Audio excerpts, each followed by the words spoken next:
Mammootty, Mohanlal, Jairam, Dilip, the more punctual actor.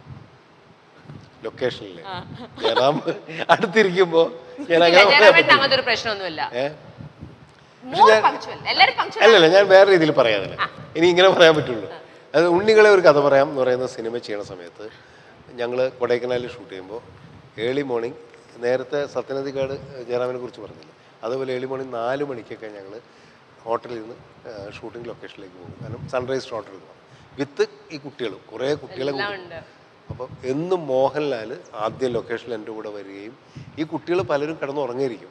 കാരണം അമ്മമാരും അച്ഛനും ഒക്കെ എടുത്തിട്ട് കൊണ്ടുവരുമായിരുന്നു. ഈ കുട്ടികളെ വിളിച്ചുണർത്തിയിട്ട് ഞങ്ങൾ ഷോട്ട് എടുത്തതിന് ശേഷമാണ് ഈ കുട്ടികളെ ബ്രഷ് ചെയ്യിക്കുക. അപ്പം കുട്ടികളെ എടുക്കാൻ പോലും മോഹൻലാൽ കൂടെ വരുമായിരുന്നു. അതായിരുന്നു അന്നത്തെ മോഹൻലാൽ. അതിൽ വേണമെങ്കിൽ ഒന്ന് പറയാം, മോഹൻലാലിന്റെ പ്രൊഡക്ഷൻ കൂടി ആയിരുന്നുകൊണ്ട് വേണമെങ്കിലും അത്രയും പങ്ക്ച്വൽ ആയിരുന്നു നമുക്ക് വേണമെങ്കിൽ പറയാം. അതുകൊണ്ട് അത് പറഞ്ഞു കഴിഞ്ഞാൽ അത് കഴിഞ്ഞു. ഇനി ജയറാമിന്റെ കാര്യം പറഞ്ഞു. ജയറാം പെരുവണ്ണാവൃത്തി വിശേഷങ്ങൾ എന്ന് പറഞ്ഞ സിനിമയിൽ ഇതേപോലെ തന്നെ ഒരുപാട് ആർട്ടിസ്റ്റുകളൊക്കെ പങ്കെടുക്കുന്ന ഒരു ക്ലൈമാക്സ് സീൻ ഉണ്ടായിരുന്നു. ആ ഒരു സീൻ ഓർമ്മയുണ്ടോ? അതിൽ ജയറാമിന്റെ ഷോട്ട് എന്ന് പറഞ്ഞാൽ വല്ലപ്പോഴും വരുന്ന ഷോട്ടാണ്. മോഹൻലാൽ അടക്കമുള്ള ഞാൻ അന്ന് എണ്ണിയിരുന്ന 51 ആർട്ടിസ്റ്റുകളാണ് ആ ക്ലൈമാക്സ് സീനിൽ പങ്കെടുക്കുന്നത്. അത്രയധികം ആർട്ടിസ്റ്റുകൾ ആ സീനിലുണ്ട്. ജയറാമിൻ്റെ ഒരു ഷോട്ട് വരുന്നത് ചിലപ്പോൾ വൈകുന്നേരം ആയിരിക്കും, വൈകിട്ട് 4 മണിക്കൊക്കെ ഷോട്ട് എടുക്കുന്നുണ്ടാവും. പക്ഷേ രാവിലെ ആദ്യം നമ്മൾ പറഞ്ഞ മാതിരി എല്ലാ ആർട്ടിസ്റ്റുകളും വരുന്നതിലും വെരി ഫസ്റ്റ് മേക്കപ്പ് ചെയ്ത് വിത്ത് മാലയാണ്. കാരണം കല്യാണം കഴിച്ചിട്ട് ജയറാമും പാർവതിയും വരുന്നതാണ് സീൻ. അപ്പോൾ അതൊക്കെ ഇട്ടിട്ട് ജയറാം ഇങ്ങനെ രാവിലോട്ട് നിൽക്കുന്നുണ്ടാവും. വൈകുന്നേരം ഷോട്ട് എടുത്താൽ ഒരു പരാതിയും പറയാത്ത ഒരു നടനായിട്ടാണ് പെരുവണ്ണാവൃത്തി വിശേഷം തുടങ്ങിയത്. ഇന്നും ഇപ്പം നടൻ ചെയ്യുമ്പോഴും മേക്കപ്പ് ഇട്ട് താടിയൊക്കെ നരപ്പിച്ച് അങ്ങനെ കേട്ടിരുന്നാലും എത്ര നേരം ഇരുന്ന് കഴിഞ്ഞാലും ഒരു പരാതിയും പറയാതെ എൻ്റെ സിനിമയിൽ എല്ലാ സിനിമയിലും വർക്ക് ചെയ്തിട്ടുള്ള ഒരാളാണ് ജയറാം.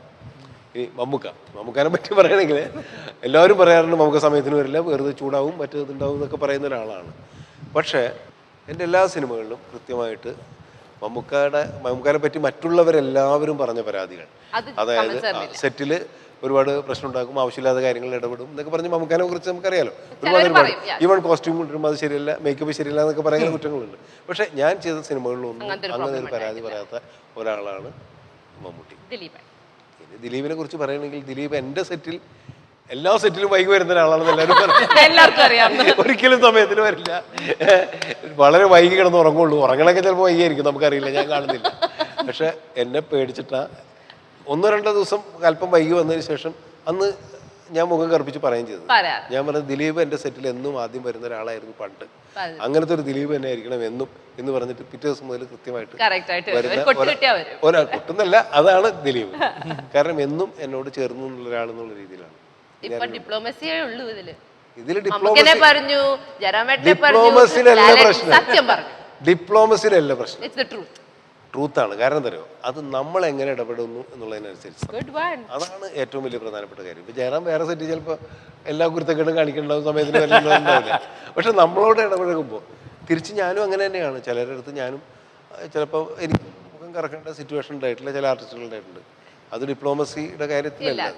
അല്ലാണ്ട് തന്നെ ഞാൻ ഭയങ്കരമായിട്ട് വഴക്ക് പറഞ്ഞിട്ടുള്ള ആർട്ടിസ്റ്റുകൾ ഇനി ഒരിക്കലും എൻ്റെ സിനിമയിൽ അഭിനയിപ്പിക്കില്ല എന്ന് തീരുമാനിച്ച ചില ആർട്ടിസ്റ്റുകളെ അടുത്ത പടത്തിൽ ഞാൻ മെയിൻ റോളിൽ അഭിനയിപ്പിച്ചിട്ടുണ്ട്. അങ്ങനെ ആളുടെ പേര് ഞാൻ പറയുന്നില്ല, അങ്ങനെ ഉണ്ടായിട്ടുണ്ട്.